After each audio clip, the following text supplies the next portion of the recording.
Bonjour à tous et bienvenue dans ce nouvel épisode de Loxone Explained. Aujourd'hui, je vous propose de vous intéresser à une des nombreuses nouvelles fonctionnalités sorties avec la version 13 de notre Loxone Config, et cette fonctionnalité, c'est l'Intercom Trust.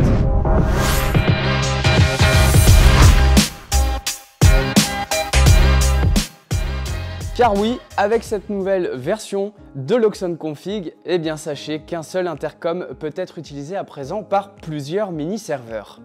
Une fonctionnalité fort intéressante, vous l'avez compris, lorsqu'il va s'agir d'équiper en Loxone, par exemple, plusieurs unités résidentielles.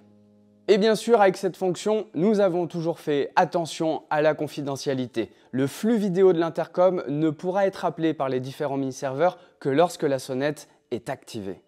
Cela veut dire que l'intercom ne fonctionnera que pour la personne chez qui l'on sonne. Pour pouvoir utiliser cette fonction, il vous faudra une confiance établie avec les droits de libération de l'intercom. On va voir en pratique comment cela fonctionne. L'immeuble va disposer d'un mini-serveur central auquel est relié l'intercom.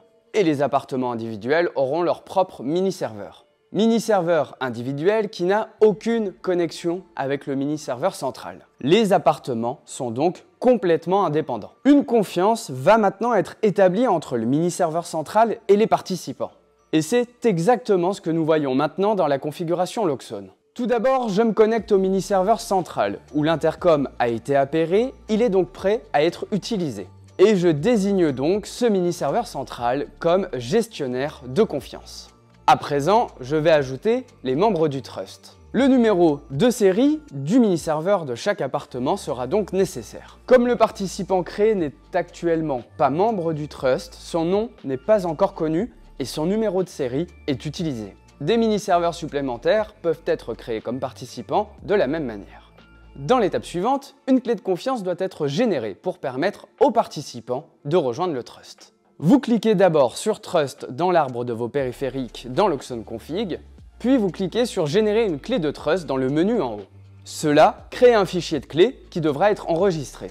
Maintenant, nous sauvegardons dans le mini-serveur central et nous passons au mini-serveur d'appartement qui doit encore rejoindre notre Trust. Pour ce faire, nous cliquons à nouveau dans Trust dans l'arbre des périphériques, puis nous cliquons sur Rejoindre le Trust. C'est à ce moment que le fichier clé précédemment créé va être nécessaire.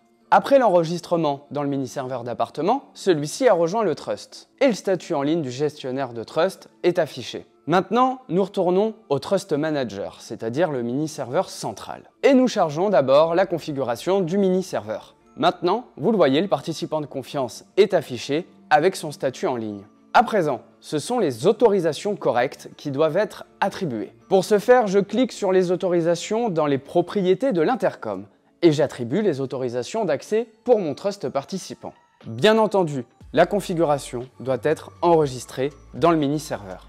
Et maintenant, nous retournons aux participants du trust, c'est-à-dire le mini-serveur d'appartement. Et nous chargeons la configuration. Il est maintenant possible de rechercher et d'insérer l'intercom dans le trust participant via la fenêtre de dialogue. Le nouveau TouchFlex, par exemple, peut être utilisé comme sonnette pour plusieurs appartements qui sont également connectés au mini-serveur central via l'intercom. Revenons maintenant au Trust Manager. Une sortie de sonnette individuelle est maintenant générée pour chaque participant au trust renseigné. Elle peut donc maintenant être connectée au TouchFlex ou à n'importe quel bouton de sonnette. Attention, le participant au trust ne peut désormais accéder à l'intercom dans l'application Loxone que si la sonnette est activée via l'entrée nouvellement créée ou sur son propre bloc de fonctions intercom. Ceci était un aperçu de ce qu'est l'Intercom Trust qui existe maintenant grâce à notre nouvelle version de Loxone AP Config, la version 13. Comme d'habitude, si vous voulez aller plus loin, je vous conseille de vous rendre dans notre documentation en ligne. En tout cas, si tout ça vous a plu et que vous voulez nous le faire savoir, je vous invite à laisser un commentaire ou à mettre un pouce à cette vidéo. Je vous souhaite à toutes et à tous une très bonne journée.